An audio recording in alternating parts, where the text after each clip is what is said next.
Hi friends, I'm popping into your day today to share a little bit of a bunny trail that I have gone down, a rabbit hole that I've gone down over the last several days since posting my first weekly whim block and also my second weekly whim block yesterday here at my Scrappy Little Joy page. First of all, let me interrupt myself and just stop to say a giant thank you to all who have joined me here as well as at our Scrappy Little Joy Facebook page to sew along with our weekly whim blocks. It is just, I'm overwhelmed by the grace and support and encouragement that I have received from all of you in comments and in sharing of your blocks and in supporting each other at the Facebook group. So I just want to thank you for that.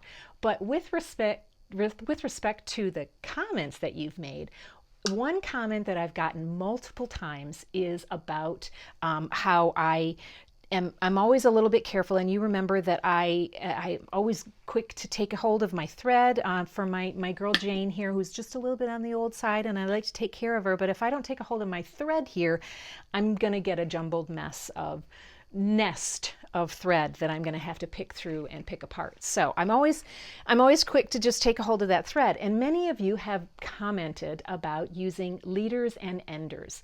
And while I'm familiar with leaders and enders, I've been familiar with them for a very long time, but I've just never used them. I've known people that use them regularly. So I thought, leaders and enders, I'm going to learn a little bit more about them, and I'm going to see if I can't get in the habit of using them. So over the last several days, I've started to get into the habit of using them. First of all, let me touch on leaders and enders for those of you who are unfamiliar with them or their uses. But also, there is something that came out of this that was a serendipitous little surprise that I had not planned on, but I'm very excited about sharing with you. So, first of all, leaders and enders.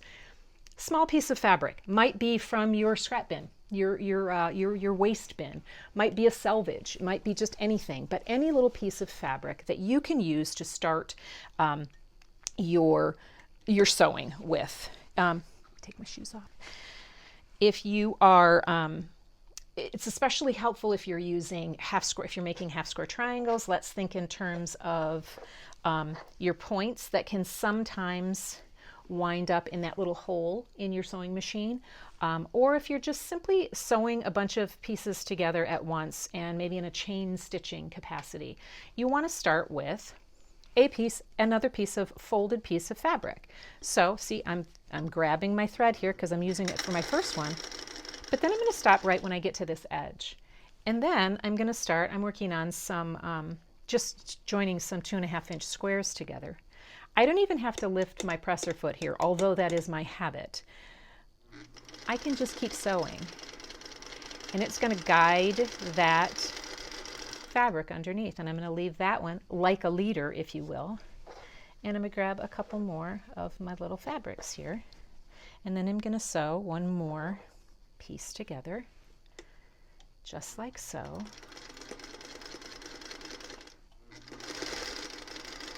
Okay, so let's say I've just sewn a whole bunch of chain units together.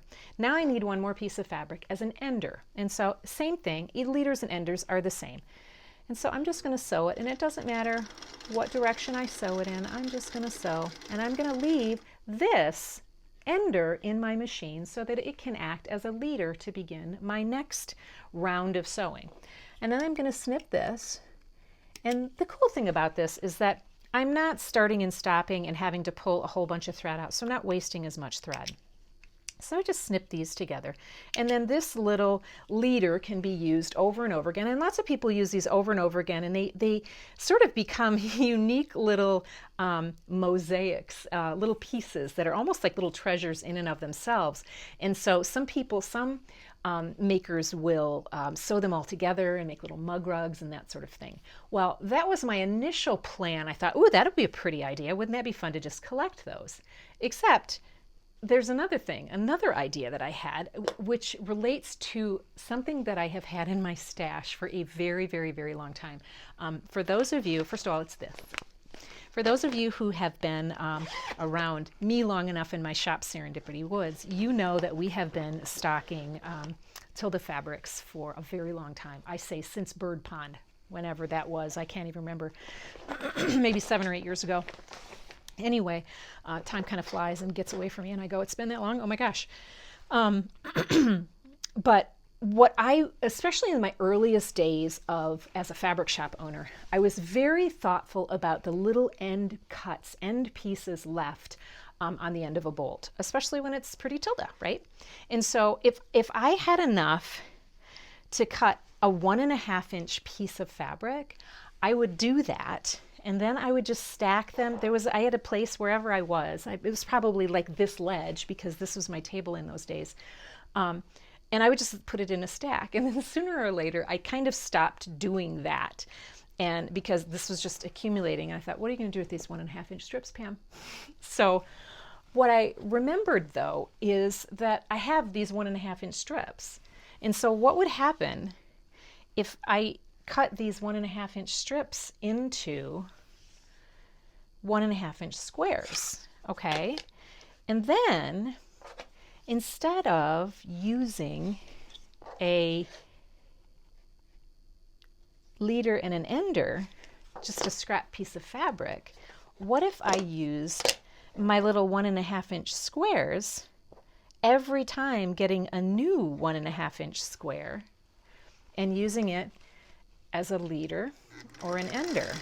And then once I have, and sew them accurately at a quarter of an inch. And why wouldn't I do that? Because I'm sewing anyway. I'm going that way anyway, right? And so then look what I have. A leader that can then become a little unit.